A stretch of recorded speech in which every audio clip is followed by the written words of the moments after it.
사도가 예수 그리스도를 만나기 전에는 그는 철저한 바리새파 유대인이었습니다.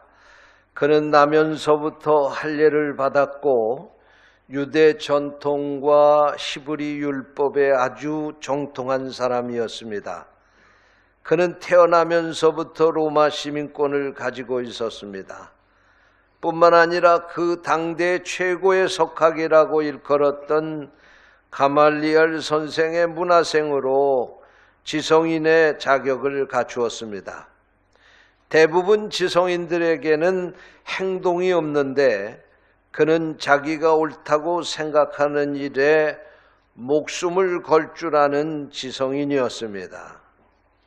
그러면 왜 그가 기독교인들에 대해 증오심으로 불타고 있었습니까? 그것은 예수님 때문이었습니다. 그는 예수님을 로마 황제인 가이사에게 반역하는 사람이라고 생각했습니다.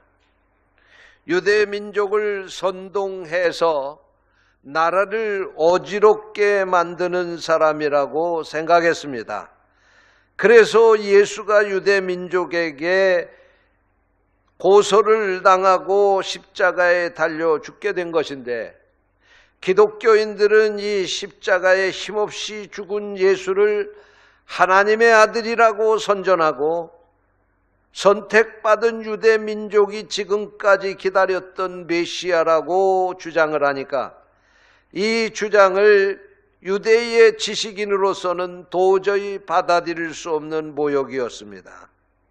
그러므로 사울이라고 하는 이 사람은 기독교를 박살내는 것이 여호와 하나님을 믿는 유대인으로서 당연한 것이라고 생각을 한 것입니다. 그리고는 기독교를 말살하는데 최일선에 섰던 것입니다. 그런데 그가 다메섹으로 예수 믿는 사람을 핍박하러 가다가 부활하신 예수 그리스도를 만나게 됩니다. 예수님을 만난 후에 그는 자신의 사명이 무엇인지를 깨닫게 되었습니다. 그는 자신이 예수 그리스도의 복음의 증인이요 이방인에 파송된 선교사라고 하는 사실을 확신하게 되었습니다. 오늘 본문은 바울 사도가 가이사라에서 아그리빠 왕에게 변명을 하게 될 때에 자기 자신이 어떻게 회심을 하게 되었는지에 대해서 증언한 말씀입니다. 회심 당시에 주님이 그에게 이렇게 말씀하셨다는 것입니다. 내가 네게 나타난 것은 곧 네가 나를 본 일과 장차 내가 네게 나타낼 일을 너로 종과 증인을 삼으려 함이라. 바울은 이 다메섹 도상에서 만난 부활하신 예수 그리스도를 통해서 자신의 길이 교회를 말살하는 일이 아니라 자신도 당시 기독교인들처럼 예수 그리스도를 세상 사람들에게 전하는 사명이 있다고 하는 걸 깨닫고 그는 거기서 돌이켜서 순교하는 순간까지 이 일에 생명을 바쳐야 되겠다 생각하고 그는 그 이후로 한순간도 치우치지 않고 이 길을 가게 되었다는 것입니다. 그렇습니다. 바울 사도는 이렇게 주님을 만나고 난 이후에 한순간에도 후회를 했다거나 자신의 결정에 대해서 회의를 느끼지 않았습니다. 그는 한순간도 뒤를 돌아보거나 그의 가는 길을 멈칫하지 않았습니다. 왜냐하면 주님이 자기를 부르시고 자기에게 주신 사명을 그는 확신했기 때문입니다. 사랑하는 성도 여러분, 여러분도 주님을 만나셨습니까? 여러분이 믿는 주님이 우리를 구원하기 위해 이 땅에 오신 메시아라고 하는 사실을 믿습니까?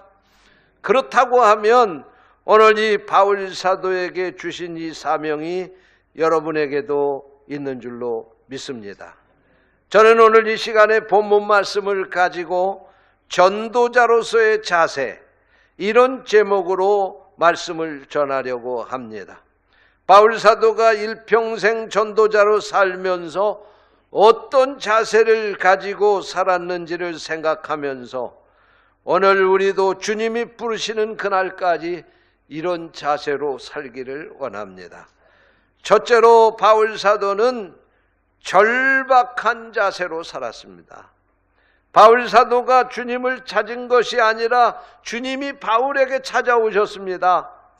자신이 자원해서 전도자가 된 것이 아니라 주님이 이 바울에게 찾아와서 강권적으로 그에게 전도자의 소명을 주시고 그래서 그는 사도가 된 것입니다. 그러므로 복음 전파에 대한 이 사명을 소홀히 하면 반드시 주님께서 나를 심판하실 것이라고 하는 생각을 하게 되었습니다. 만일 복음을 전하지 아니하면 내게 화가 있을 것이미로다.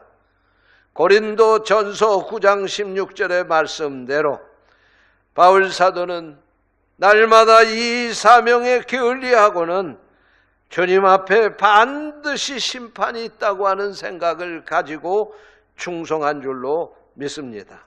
여러분, 오늘 우리가 크리스찬으로 산다고 하는 것은 사명이 있다는 것입니다. 내가 예수를 믿는 순간부터 우리는 복음의 빚진 자가 되는 것입니다. 그러므로 복음을 전하는 자로 생명 다하는 그날까지 살아야 합니다. 복음을 전하러 가든지 아니면 보내든지 우리는 그 사명을 감당해야 됩니다.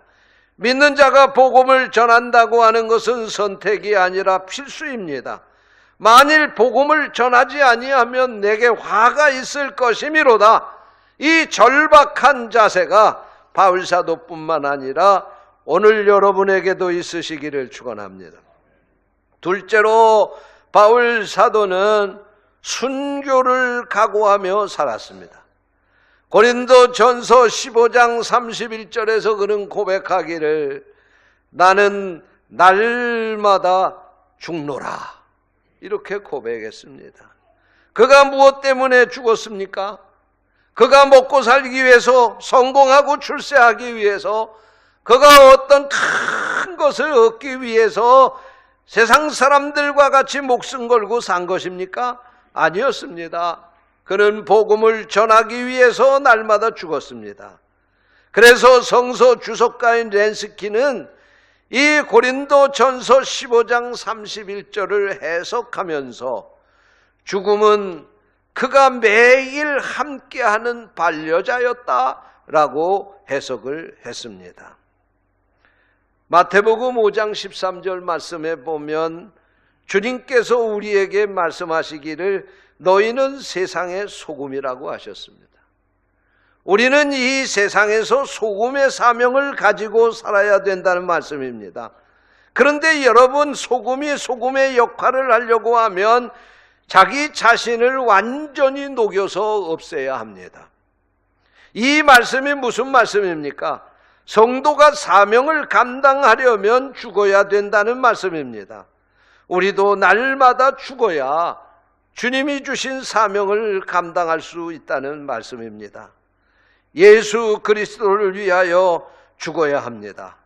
나를 따라오려거든 자기를 부인하고 자기의 십자가를 지고 나를 쫓을 것이나 하신 이 말씀은 날마다 주를 위해서 죽을 각오를 가지고 살라는 말씀입니다.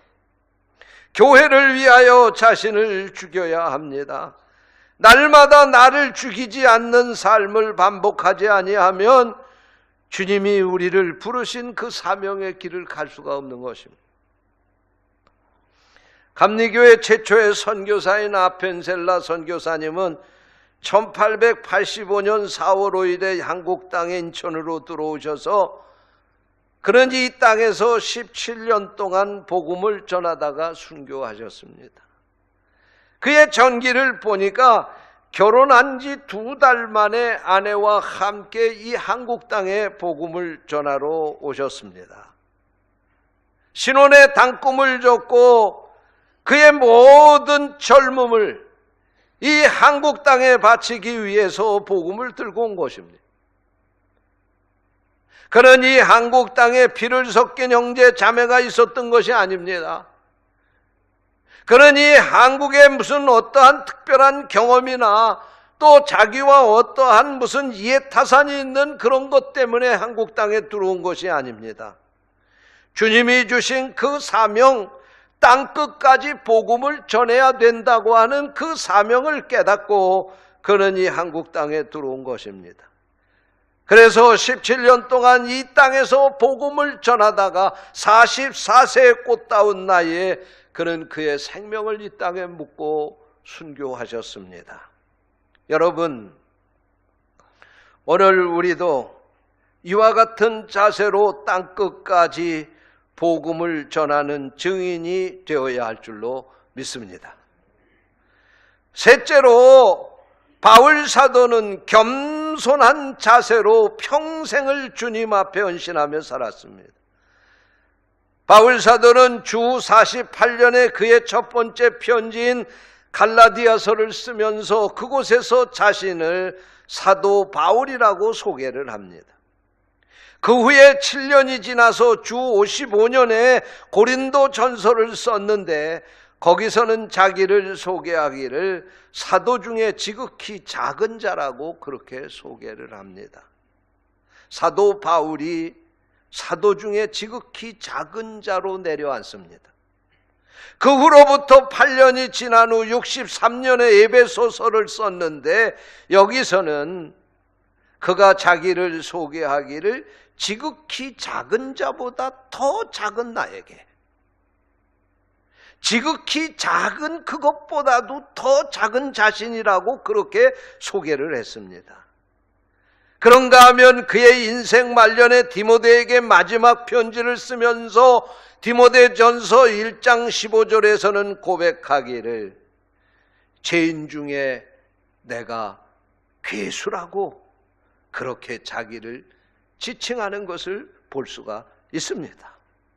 그가 예수를 만나고 믿은 지 어언 25년이 지난 세월에 그는 그의 신앙 고백을 죄수 중에 괴수라고, 죄인 중에 괴수라고 그렇게 자기를 소개하고 있습니다. 영성이 깊어지면 깊어질수록 그는 더 겸손해졌습니다. 여러분, 당시에 바울 사도는 교회의 영적인 최고 지도자의 위치에 있었던 사람입니다. 그런 영향력이 대단했던 지도자였습니다. 그런데 그가 지금 뭐라고 자기를 소개하는 겁니까? 죄인 중에 괴수라고 자기를 소개하고 있습니다. 사랑하는 성도 여러분, 직분은 계급이 아닙니다. 엄격히 말하면 직분은 종입니다. 그러므로 직분을 맡은 자는 항상 종의 자리에서 섬기는 자가 되어야 합니다. 직분을 맡은 자는 겸손해야 하는 것입니다. 그래야 교만하지 않을 수 있고 그 직분을 충성되이 감당할 수 있는 것입니다. 사랑하는 성도 여러분, 여러분의 믿음의 연조가 깊으면 깊어질수록 자신을 낮출 수 있는 겸손함의 미덕을 갖추어가는 성도들이 되시기를 축원합니다. 에베소서 2장 10절에서 바울 사도는 우리는 그가 만드셨고 그리스도 예수 안에서 선한 일을 위하여 지으심을 받았다고 그렇게 말씀하고 있습니다. 여기서 그가 만드셨다고 하는 말은 헬라어로 포이에마라고 하는 말을 썼는데 포이에마라고 하는 이 말의 뜻은 예술적인 작품, 걸작품 그런 뜻입니다.